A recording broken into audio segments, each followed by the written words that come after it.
as Shaykh Hamad. And we find that this was the Shaykh that Al-Bukhari referred to in the story. The stories we have here, Ibn Muzaffar, of course, going on the journey and speaking to Hamad and then speaking to Al-Bukhari, and also the story of the river, are one thing. But our Shaykh then said the following on November 17th, 1973. He's speaking of the name Hamad, radiallahu anhu. Bawa Muhyiddin, radiallahu anhu. Shaykh Hamad, radiallahu anhu, is a secret in the dunya. He said, when Hamad, radiallahu anhu, came to the dunya, he was the Shaykh of the Qutb. And in the Akhirah, the Qutb was the Shaykh of Hamad, radiallahu anhu. This name just came into my mouth, and I said it immediately. It is a good name, a name of dula, of great wealth. Hamad is the name of the Shaykh of the Qutbiyya for the 51st generation after the Rasul sallallahu alaihi wasallam. Hamad radiallahu anhu was the Shaykh the 99th time he came. Hamad Shaykh radiallahu anhu is not an easy name. Hamad radiallahu anhu came as a spiritual imam. He was the Shaykh the Qutb al-Khawaja Muhyiddin of Ajmer also. He who has not been touched by the foot of the Qutb radiallahu anhu is not a wali or a saint. This is what has been said. People say that no one can attain the position of wali in any other way. When they speak of the Qutbiyya, there is that which appeared at the very beginning, the vibration. The Qutbiyya came as a vibration. It's not something that comes from anything in the dunya. It comes from within. It appears from within Iman. That's called the Qutbiyya. What comes from the Qutb radiallahu anhu is wisdom. What comes from the outside comes from the mind is book knowledge and similar things. The Qutbiyya is something that comes directly from wisdom as a vibration. It has a power, an all-sight, a compelling vocal sound that comes as a summons. As the power is tapped, the all-sight comes. The all-sight comes from the place that is struck by the vibration. There is no all-say in places struck by external things such as book knowledge. There is no all-say in that which goes through the intellect. That is why the Qutbiyya is on the other side, why it is called wisdom. It is something else. There is a difference. We do not yet understand Iman. We don't understand what it means. It is said that he who understands Iman was a seaman, a person of limitless wealth, an awwal. He who understands Iman is a person of extreme wealth. Such a person will have the wealth of Iman and Al-Akhirah and in Ad-Dunya. Therefore, we do not know Iman. This is why Allah subhanahu wa ta'ala has said, Ya Muhammad, tell them to accept Al-Iman, accept faith, determination, and certitude. Give Al-Iman to your ummah, your community. That is Iman. After Allah gave him those words, he said to them, he who has Al-Iman is a person of extreme wealth. To explain the power within Al-Iman, he told them about Iman Islam, its limitlessness. Iman is Islam or purity. Islam is limitless, abundant perfection. He who has Iman is an extremely wealthy person. However, Iman is Islam purity. The wealth that God has is limitlessly abundant. That is what has been said. That is the explanation. Without that, it does not exist. He who does not know the meaning of Al-Iman will always be in want. He who is in want will not have Al-Iman. Someone who has Al-Iman is completely content with what he has. He is the Seaman. Allah is Seaman. That which does not accept anything as being limitlessly abundant is not Iman. Limitless abundance. Well, Iman means he lacks nothing. He lacks nothing whatsoever. He lacks nothing. He has accepted Allah with firm determination. He has accepted Allah subhanahu wa ta'ala has Allah, and thus he lacks nothing. He has no self, so he has no want. He has accepted Allah ta'ala. He has no joy, no sorrow, no want, no hunger, no aging, no death. Thus he has no want. He has accepted Al-Iman. That is Iman Islam. Only he who understands Al-Iman is able to become a Muslim. What people talk about is not al-Islam. It is not al-Islam. It is an example. It does not belong to Iman. It is an example, a tree, through the branches of which al-Iman is revealed. It's like showing someone the location of the moon, the crescent moon, through the branches of a tree. It's like saying, look over there, it is below that branch under that cloud. Look over there. There's just an example. There's a way to show someone the moon, an example. We must go inside. It's only if we go inside that we can see al-Iman. Al-Iman is not a simple matter. It is through al-Iman that the vibration is generated. That is what is called Qutbiyya. We say Sufi, Sufism, Sufi. Sufis are sometimes referred to as jnanis, divinely wise people, but that is something we would have to laugh at. Sufism means to learn.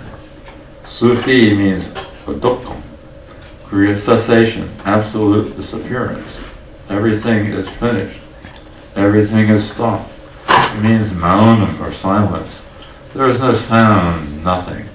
It means that what was there before is no longer there. It has ceased to exist. The meaning is different. The interpretation is different. The behavior is different. It is not an easy matter. Sufi is the last word. It goes beyond the 10 commandments. It is the path that exists beyond the 10 sins, beyond the 10 openings of the body. The 10 commandments are for the 10 openings. The 10 openings have to be closed. The vision seen by the eyes, the vision seen by all 10 openings have to disappear. The place where everything that comes and goes through the 10 openings is stopped. It is called Sufi. It is not a dance. There is no dance. There is no art, no dance, no song. All of those things are part of Sharia. Sharia is an Arabic word. It is easy to make noise in the Sharia. In Yanir's house, Uthman Tambi's house, and Dr. Tambi's house, Islam is practiced in a Sharia manner. They shout, La ilaha illallah, La ilaha illallah, from there so everyone can hear. They drag it out saying, Sallallahu Muhammad Sallallahu Alaihi Wasallam. That is Sharia. That is an act. It is not Sufism. In Islam, that is what is called the Sharia. It is not called Sufi. They beat tambourines and shout. The fakir do this. This is an act formed by the fakirs. It is not something that could be called Sufi. All of these acts exist within the Sharia. It is the first section. The section in which Iman is not understood. You must go beyond. That is not it. The meaning of Sufi is different. They just call all of these things Sufi. That's the way it is. Sufism is cessation. Sufism is a time of sleeping without sleeping and obtaining well-being. Speaking without speaking. Resting without resting. Eating without eating. Worshipping without worshipping. There is no outer indication of any of these activities. There's a section in which there are no outward signs. There's a section that is unseen on the outside. Someone could seem to be just sitting and speaking, but he would actually be sleeping. He could be sleeping without sleeping. There is no sleep. He would speak without speech. He doesn't focus. When he sees, he simply looks at. He sees without seeing. He sleeps without sleeping. He eats without eating. He rests without resting. This is how he does things. That is what they say. There's a lot more, and it is a great matter. When we say Qutbiyat, referring to Muhyiddin, we speak of the ocean of Iman. The ocean of Maya is the ocean of the mind. That is why it is said, and Muhyiddin sang, the swiftly moving ship sank in the billowing ocean. It had been gone for 12 years. The billowing ocean is the mind. The swiftly moving ship sank in the billowing ocean. It has been gone for 12 years, gone on the eve of my son's marriage with the woman he had promised to wed. This is how Maya is described. The billowing ocean is the mind. It is constantly billowing and rising up as waves. Just as the waves arise from the ocean, the waves arose against those who embarked on the ship of the truth, that is wisdom. Those 313 ashab, followers of the Rasulullah sallallahu alaihi wasallam, who had accepted al-Iman from him. They set out on the ship of al-Iman, and the swiftly moving ship sank to the bottom of the billowing ocean that had sunk 12 years before. Their Iman sank. At the age of 12, al-Iman is gone. The Iman that one accepts when one is young sinks to the bottom of that ocean, the ocean of Maya, or illusion. The truth sinks. Determination and certitude, the ability to play, love, and God's speech exist in a person before the age of 12. He lives in Allah's heaven. If he dies before the age of 12, he gets heaven. The questioning is less. At the age of 12, he sinks to the bottom of the ocean of Maya. He sings, the swiftly moving ship sank in the billowing ocean and had been gone for 12 years, gone on the eve of my son's marriage to the woman he had promised to wed. The old woman's son had drowned in the ocean 12 years before. These are the 12 openings of the body. The Angam, the ship that moves swiftly through that ocean, has sunk in the Angam, the heart, the qalb. It is sunk. The ship sank and her son died. His Iman died. The one God had arranged his marriage. The ship had sunk on the eve of the wedding. It was now the eve before the bride promised to him was going to join the dunya, and about to marry the darkness of the dunya, the ignorance known as illusion or Maya. That is why I am weeping in sorrow, cried the old woman. This is how we speak of the Qutbiyah, of Iman, Qutb radiallahu anh, of Iman. The ship is sunk in the qalb, sunk in the mind, sunk in Maya. It sinks at the age of 12. It sinks in the 12 openings. This is why I am weeping in sorrow, cried the old woman. This is how the old song goes. Yet it is not like that either. If we are to learn, we must stay with a Shaikh, radiallahu anh. The fragrance is in the flower.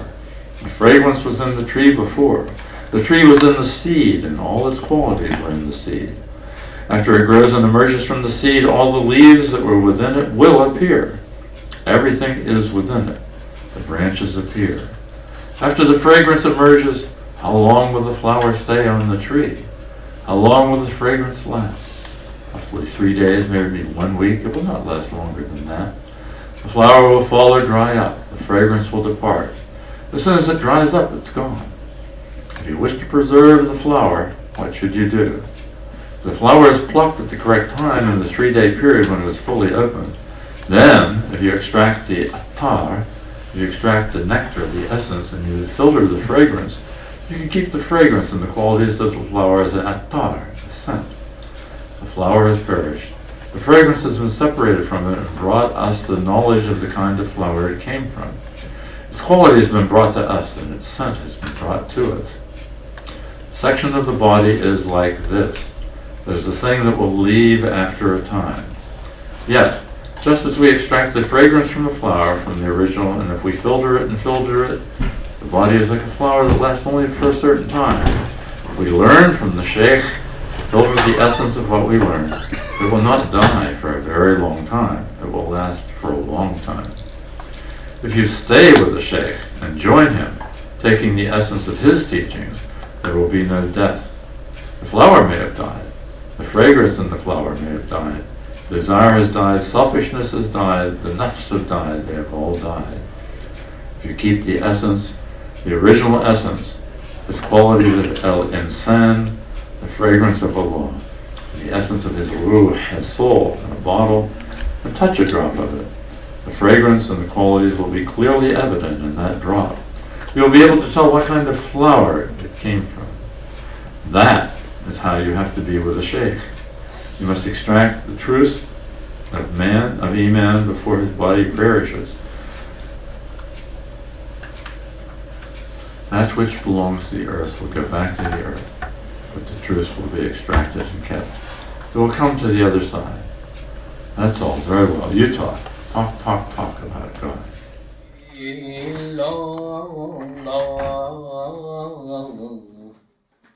Tevhid ile ulaşır illallah,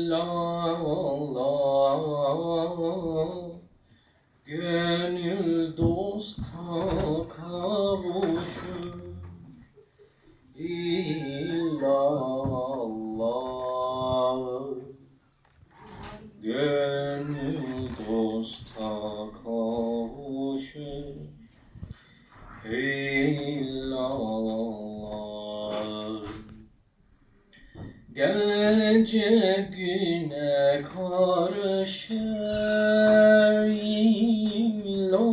Allah, Allah gece güne karışır. İllallah, Allah, Allah dedikçe. Assalamu alaikum, sallallahu ala Muhammad, sallallahu aleyhi ve sellem, sallallahu ala Muhammad, sallallahu aleyhi ve sellem, sallallahu ala Muhammad, ya Rabbi salli ve sellim, radiyallahu an abdil kadir, radiyallahu an gavsil azam, radiyallahu an abdil kadir, radiyallahu an gavsil azam, radiyallahu an abdil kadir, radiyallahu an Muhaiyaddeen, radiyallahu an Shaikh al-Akbar,